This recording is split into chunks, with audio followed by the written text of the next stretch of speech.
سے اندر داخل ہونے کی کوشش کر رہا ہوں. یہ ہمارا منظرنامہ ہے، اس کو ہمیں سمجھنا چاہیے.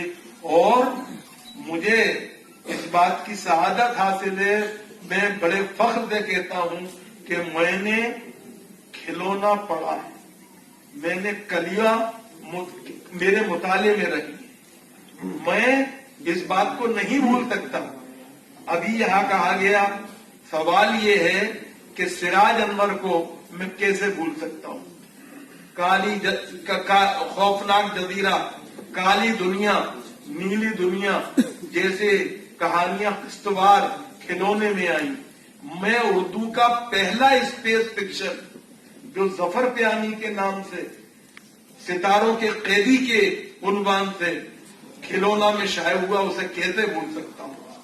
میں کرشن چندر کا جو الٹا درخت ہے، چڑیوں کی الف لیلا ہے، اس کو کیسے بھول سکتا ہوں. میں عصمت چغتائی کے بچوں کے لیے لکھی گئی تحریروں کو کیسے بھول سکتا ہوں. ہمارے دوست شیفر رسول نے پرانے لوگوں کا تذکرہ کیا، معاف کیجیے گا وہ تو تھے ہی، لیکن یہ اردو کے وہ بڑے لوگ تھے جو ہمارے عہد میں بھی تھے اور بچوں کے لیے لکھ رہے تھے. میری سمجھ میں نہیں آتا کہ آج جو ہمارے لکھنے والے ہیں اور بڑے لکھنے والے ہیں وہ کیوں بچوں کی طرف توجہ نہیں دے رہے ہیں. جی ایک بات، مجھے انگریزی زبان اور انگلش میڈیم اسکول میں بھیجنے میں کوئی اعتراض نہیں ہے. مجھے ہندی زبان اور ہندی میڈیم اسکول میں بھیجنے میں کوئی اعتراض نہیں ہے. میں صرف اتنی بات چاہتا ہوں کہ آپ اردو کو تیسری زبان کی حیثیت سے تو کم سے کم اپنے بچوں کو ضرور پڑھائیں اور پڑھوانے کے لیے کوشش کریں. میں نے ایک سفارش کی تھی، میں اردو ایک کمیٹی بنی تھی، مرکزی سرکار نے کپل سبل صاحب جب وزیر تھے انہوں نے بنائی تھی، اس کا میں چیئرمین تھا، وہ بھی اس کے ممبر تھے. محترمہ بلگرامی جو کہ مائنورٹیز کمیشن کی ممبر تھی وہ بھی تھی اس میں، حسن شجاع تھے، خواجہ اکرام تھے. ہم نے ایک سفارش دی تھی، ہر ایڈمیشن فارم میں 3 خانے ہونے چاہیے.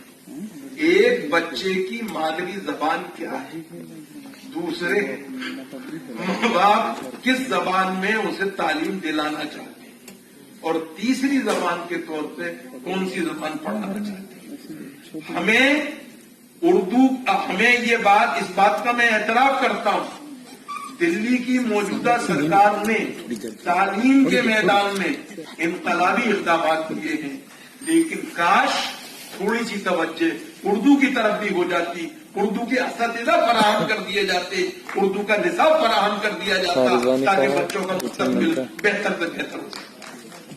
آج حالت یہ ہے، معاف کیجیے گا میں اپنے تجربے سے یہ بات کہہ رہا ہوں، ہمارے اسکول کھلتے کبھی ہیں لیکن ہمیں ستمبر اور اکتوبر تک نصاب نہیں ملتا ہے.